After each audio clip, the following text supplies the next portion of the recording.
Stop saving your money. Seriously, put the bank app away. We've been taught that saving money makes us responsible. But if your money is sitting in a low-interest savings account while inflation keeps rising, its purchasing power can slowly shrink over time. If your money isn't growing faster than inflation over the long run, it may lose real value. Imagine putting $10,000 into a basic savings account. 20 years later, the number might not have changed much, but what that money can actually buy could be significantly less. Now imagine investing that same money in a broadly diversified index fund that tracks hundreds of leading companies. Instead of simply storing money, you're participating in the growth of businesses over time. Many financially successful people focus on building assets rather than just accumulating cash. They don't rely only on bank balances, they own investments that have the potential to grow.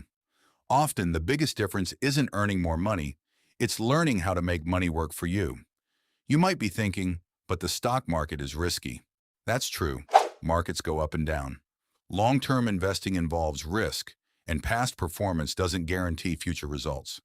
That's why having a plan matters. First, build an emergency fund and keep it in a high-yield savings account. That's your financial safety net. Second, automate your investing. Instead of trying to predict market highs and lows, invest a fixed amount regularly. Consistency often matters more than perfect timing. Third, keep it simple.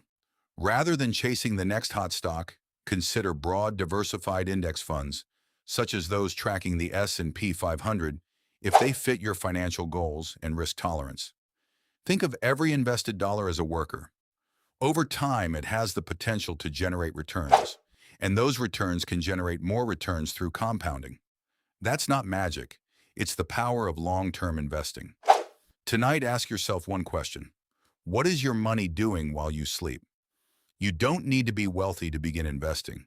But for many people, starting early and staying consistent can make a meaningful difference over the long term. Are you simply storing your money, or are you giving it the opportunity to grow? Let me know in the comments.